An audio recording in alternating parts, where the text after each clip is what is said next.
बैठे बड़ू कि भतारी आई है होली के बाद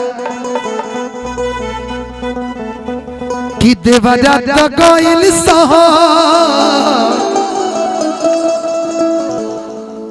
हरे कैसे रहब फगुआ भर कि पल पल दयावे लैया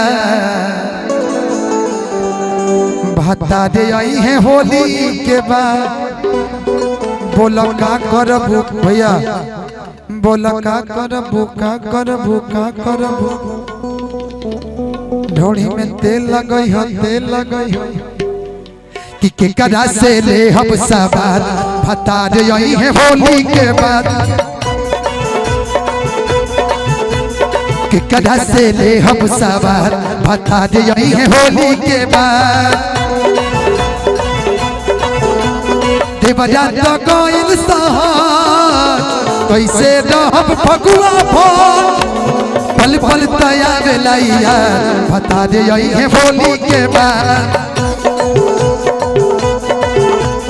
केकरा से ले हम सवार भतारी आई है होली के बाद। तुम तो धोखेबाज हो वादा करके भूल जाते हो। तुम तो धोखेबाज हो वादा करके भूल जाते हो। रोज रोज तुम जो सनम ऐसा करोगे हम जरूर उठ जाएंगे तो हाथ मलोगे।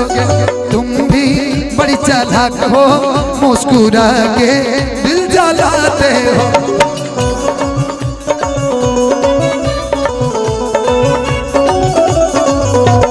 केकरा से ले हम सवार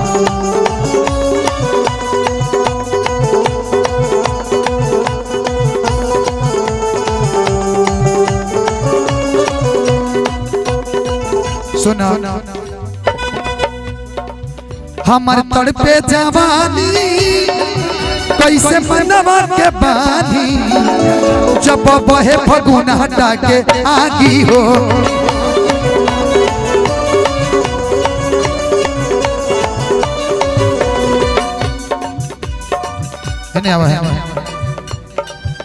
मेहर के परेशानी केहू दोसर का जानी जब मरद न दर्द का जानी हो।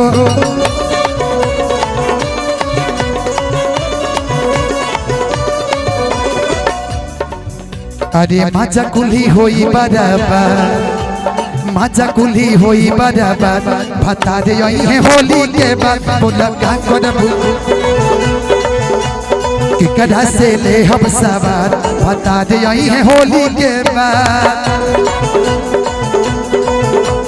देवरा तो गइल सहर कैसे रहब फगुआ भर पल पल दयावे लैया भतारी आई है होली के बाद।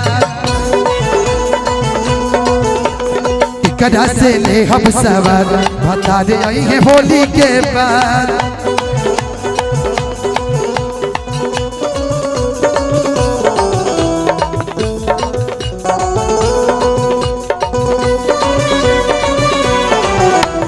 जानो मेरी तुम्हें मालूम नहीं है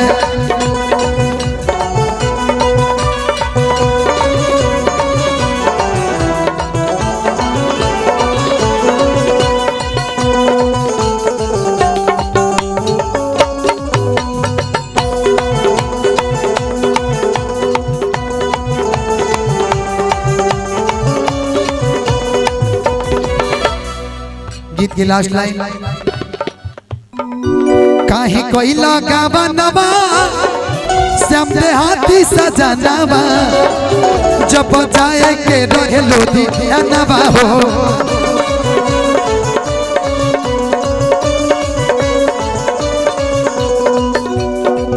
प्यारे लाल संखे शादी सबे गइल ससुरारी धनंजय माने ना मेहर के कहा नवा हो।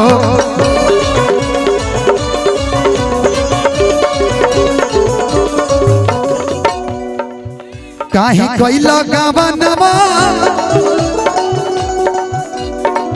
श्याम देहाती सजनावा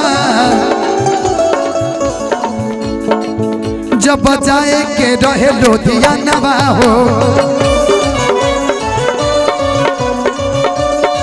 नेहा जी ये दादाजी कुछ दे रहे हैं आशीर्वाद ले लीजिए खिया गईले घरे आजा कि बलम आई है होली के बाबा